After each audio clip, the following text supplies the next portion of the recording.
ശാകുന്തളം 4-ാം അംഗം. അതിൽ ഉത്തമനായ ഒരു ഗൃഹസ്ഥനെ പോലെ കണ്ണു മഹർഷി ശകുന്തളയ്ക്ക് നൽകുന്ന കുറേ ഉപദേശങ്ങളുണ്ട്.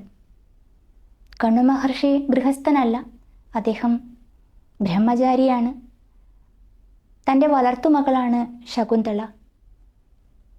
എങ്കിൽ പോലും വളർത്തുമകൾ ഭർതൃഗൃഹത്തിലേക്ക് പോകുമ്പോൾ അവളെ യാത്രയയക്കുന്ന വേളയിൽ അവൾക്ക് നൽകുന്ന കുറേ ഉപദേശങ്ങളുണ്ട്.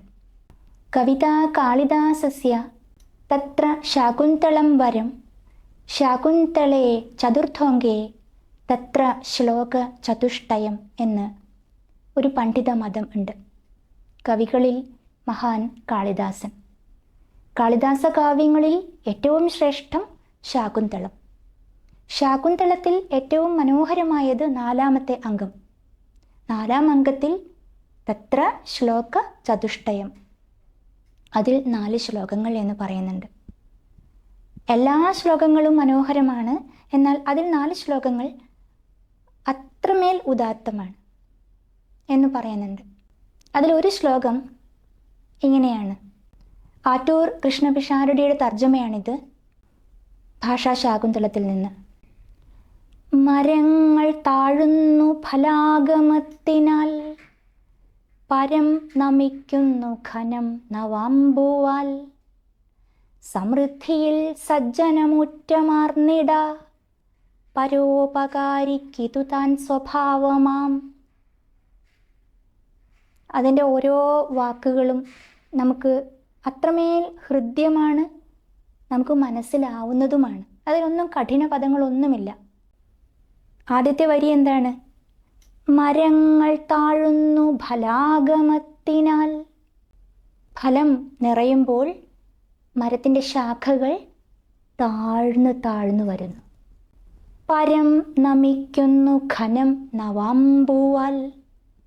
വർഷമേഘം അത് നിറയുമ്പോൾ പെയ്ത് താഴേക്ക് വരുന്നു. സമൃദ്ധിയിൽ സജ്ജനമുറ്റമാർന്നിട. ധനധാന്യ സമൃദ്ധി ഉണ്ടാകുമ്പോൾ സജ്ജനങ്ങൾ അതിൽ ഊറ്റപ്പെടുന്നില്ല, അഹങ്കരിക്കുന്നില്ല. പരോപകാരിക്കിതു താൻ സ്വഭാവമാം. അന്യർക്ക് ഉപകാരം ചെയ്തുകൊണ്ട് സ്വജീവിതം മഹനീയമാക്കുന്ന മനുഷ്യർക്ക് ഇതാണ് സ്വഭാവം. സ്വന്തം ഭാവമാണ് സ്വഭാവം. ഇതായിരിക്കും അവരുടെ സ്വഭാവം. മഹർഷി വളർത്തിയ കുട്ടിയാണ് ശകുന്തള. രാജാവായ ദുഷ്യന്തൻ ഗാന്ധർവരീത്യ വിവാഹം ചെയ്ത് അദ്ദേഹത്തിൻ്റെ കൊട്ടാരത്തിലേക്ക് പോവുകയാണ്, ഭർതൃഗൃഹത്തിലേക്ക് പോവുകയാണ് ശകുന്തള. ഇനി രാജപത്നിയാണ്. അവിടെ ചെന്ന് കഴിയുമ്പോൾ ശീലങ്ങൾ മാറാൻ പാടില്ല. മുനി വളർത്തിയ മകളാണ്, മണ്ണിനോട് ചേർന്ന് വളർന്നവളാണ്.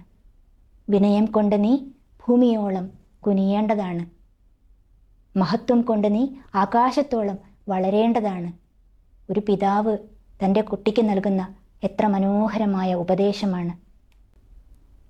മരങ്ങൾ താഴുന്നു ഫലാഗമത്തിനാൽ പരം നമിക്കുന്നു ഘനം നവാമ്പുവാൽ സമൃദ്ധിയിൽ സജ്ജനമുറ്റമാർന്നിട പരോപകാരിക്കിതു താൻ സ്വഭാവമാം. നമ്മുടെ ചുറ്റിലും നോക്കുന്ന ഓരോ നിമിഷവും നമുക്ക് മനസ്സിലാവും പ്രകൃതി നമ്മളോട് പറഞ്ഞതാണ്.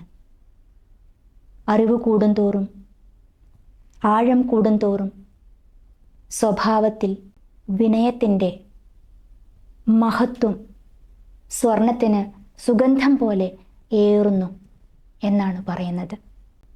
നന്ദി.